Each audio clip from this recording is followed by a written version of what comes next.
ഒരുപാട് പേര് പ്രപ്പോസൽസ് വരുന്നുണ്ട് ഇപ്പോഴും ഉണ്ട്. ഒരു ഗവൺമെന്റ് ഉദ്യോഗസ്ഥൻ തന്നെ കഴിഞ്ഞ ദിവസം വന്നു. ആൾ ഡിവോഴ്സ് ആണ്. രേണുവിനെ ഇഷ്ടമാണ്. നേരിട്ട് തന്നെ സംസാരിച്ചു. രേണുവിനെ എനിക്ക് ഇഷ്ടമാണ്. ഞാൻ പറഞ്ഞു ചേട്ടാ ഞാൻ ഇപ്പൊ തീരുമാനിച്ചിട്ടില്ല. ഇപ്പൊ ഞാൻ കല്യാണത്തെ പറ്റി ഒന്നും തീരുമാനിച്ചിട്ടില്ല. ചേട്ടൻ നല്ല പെണ്ണ് കിട്ടും. അതുപോലെ വേറെ മോളെ പോലെ നോക്കിക്കോളാം.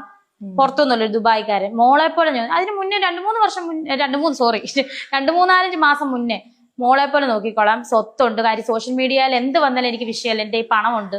രേണു ഒന്ന് സമ്മതിച്ചാൽ മതി. രേണുവിനെ കിട്ടി. ഒരുപാട് പേര് അങ്ങനെ ഒരു 4-5 പ്രപ്പോസൽസ് എങ്കിലും വന്നിട്ടുണ്ട് കല്യാണം കഴിക്കാന്നുള്ള രീതിയിൽ. എന്റെ അടുത്ത് നേരിട്ടാണ് വരുന്നത്. രേണു കല്യാണം കഴിക്കാൻ താല്പര്യമാണ്. പൊന്നു പോലെ നോക്കി. ഒരാൾ കുഞ്ഞിനെ പോലെ നോക്കിക്കോളാം. എനിക്കൊന്ന് ചെറുക്കൻ എന്റെ ഇളയതാന്ന് തോന്നുന്നു. കുഞ്ഞിനെ പോലെ നോക്കാന്ന് പറഞ്ഞു. ഞാൻ അപ്പോഴൊക്കെ പറഞ്ഞോ എനിക്കിപ്പോ അങ്ങനെ ഒരു താല്പര്യം.